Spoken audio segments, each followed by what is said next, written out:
কখনো কোনোদিন কারো পারমিশন ছাড়া মোবাইলের গ্যালারি চেক করবেন না। কখনো কারো পারমিশন ছাড়া তার ফেসবুকের মেসেঞ্জারে কে কার সাথে চ্যাটিং করেছে এটা করা যাবে না।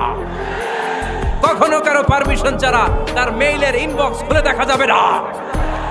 কখনো কারো পারমিশন ছাড়া কারো ব্যক্তিগত চিঠি পড়া যাবে না। দিস ইজ ইসলাম, এটাই ইসলাম। আমরা ইসলামকে শুধু নামাজ আর রোজা আর জিকির আর এই দাড়ির মধ্যে সীমাবদ্ধ করেছি। প্রত্যেকের একটা প্রাইভেসি আছে না নাই?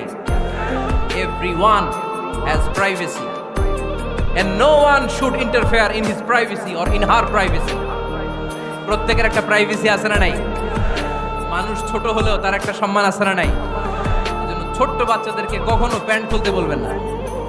অনেকে বলে আরে ছোট মানুষ খোল খোল, আরে তুই খোল, এই খোল খোল খোল তো, আছে না নাই?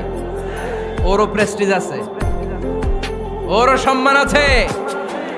খবরদার, everyone has a personal space and no one should interfere someone's personal space. কারণ পার্সোনাল স্পেসে যেন আমরা নাক না গলাই। অনেকের বদ স্বভাব ফ্যামিলি ম্যাটার নিয়ে, প্রাইভেট ম্যাটার নিয়ে কথা বলে। ভাই কি চাকরি করেন? সরকারি না বেসরকারি? সরকারি। বেতন কত?